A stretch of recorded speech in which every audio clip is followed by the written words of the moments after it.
This is the VOA Special English Education Report. Millions of high school students have read To Kill a Mockingbird. The novel by Harper Lee offers moral lessons about racial justice and respect. It tells the story of a young girl named Scout and her father, Atticus Finch, a lawyer. He defends a black man wrongfully accused of raping a white woman. In the end, an all-white jury sentences Tom Robinson to death.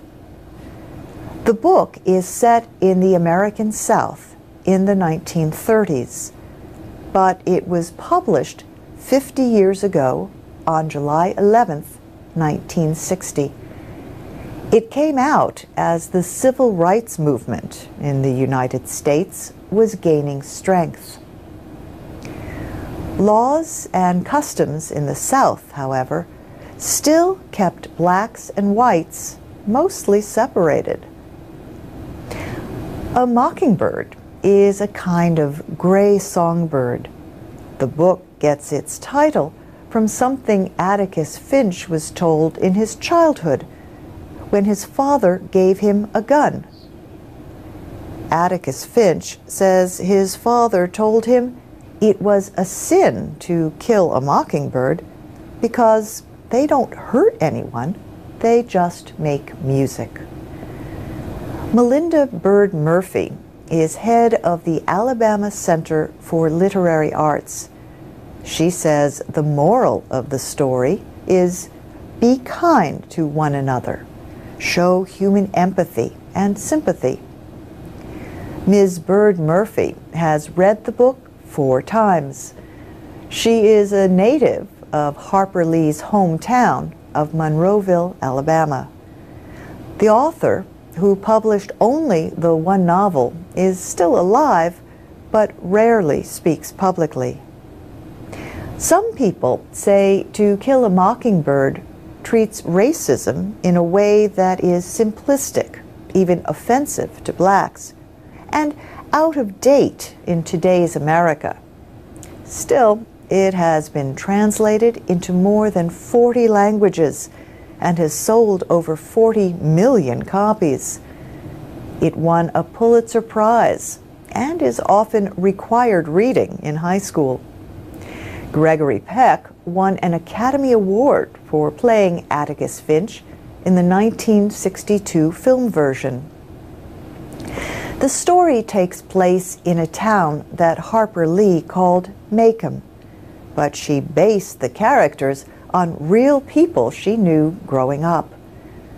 Since then, Monroeville has changed a lot. A number of African Americans serve in the local government. The courthouse, made famous by the book, is now a museum. A small shop and a fast food restaurant called Mel's Dairy Dream have replaced Harper Lee's childhood home. In Monroeville and around the country, fans of To Kill a Mockingbird are celebrating its 50th anniversary. Events include readings, discussions, and movie showings. And that's the VOA Special English Education This Report. is the VOA Special English Education Report. Cranes are large birds with long legs and necks. In Japan and other East Asian cultures, they represent luck and long life. Japanese tradition says a person who folds 1,000 paper cranes gets the right to make a wish. Some school children in the United States have been folding cranes. They want to show they care about the victims of the March 11th earthquake and tsunami in Japan. Almost 40 Japanese American students attend Somerville Elementary School in Ridgewood, New Jersey. But all 525 students at the school have heard about the disasters.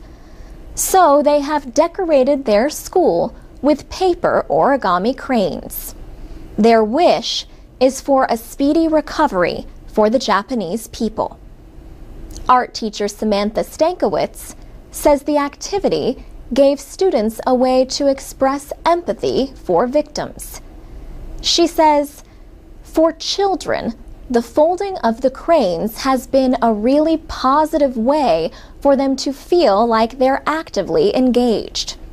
One boy said, "The crane is a symbol of hope, so we try to have a lot of hope for those people in Japan."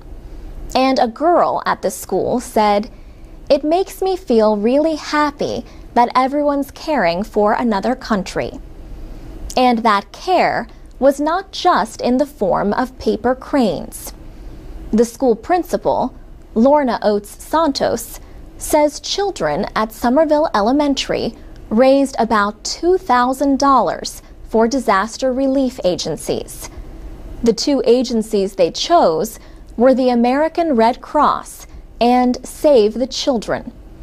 The school also has a television club that produces weekly programs on different subjects.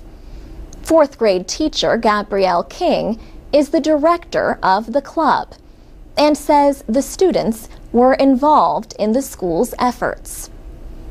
When the earthquake happened, she says, the children wanted to know what they could do to inform other students and raise awareness for the people in Japan.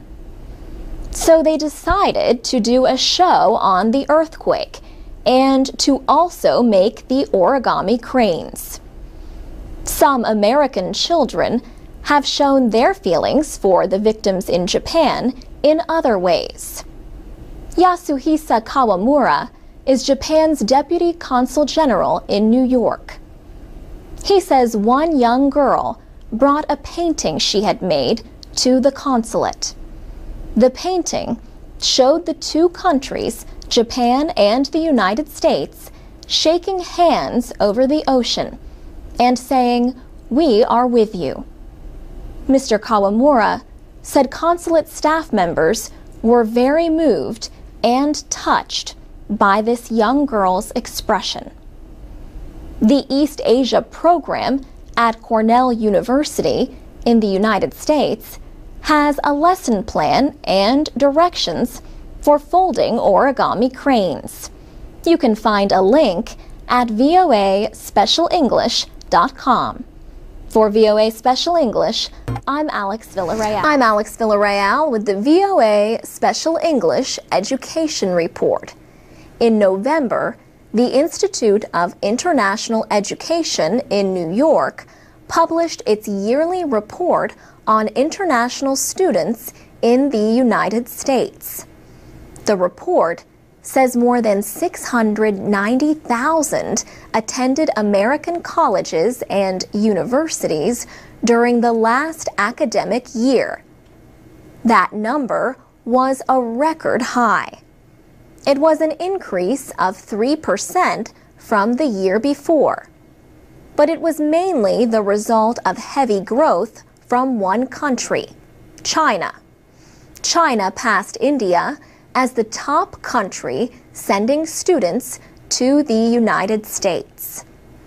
The president of the institute, Alan Goodman, says the economic crisis could have limited growth from other countries. The Institute of International Education publishes its report called Open Doors with support from the State Department. The latest report is for the academic year that ended this past June. It says China sent more than 127,000 students. That was an increase of 30% over the previous year. India was the top sending country for 8 years, but last year it was in second place, followed by South Korea. Among the top sending countries, Japan showed the greatest decrease, a drop of 15%. For a 9th year, the University of Southern California in Los Angeles reported the largest number of foreign students, nearly 8,000. The most popular field of study for international students in the United States is business and management, followed by engineering. But the report noted a 9% decrease for intensive English language programs. Alan Goodman says the reason may have been the recession. He says English language training is often the most costly part for students beginning their studies. But Mr. Goodman pointed to an increase in another area: the number of foreign students at the undergraduate level. He says traditionally, study in America has been overwhelmingly at the graduate level. He says that has changed in the past several years. There has been almost an equal interest by families in sending students here for undergraduate education. He believes that is going to continue. There are 4,000 accredited colleges and universities. International students make up only about 3% of the total enrollment. What that means, he says, is that there is a lot of room for growth. For VOA Special English, I'm Alex Villarreal.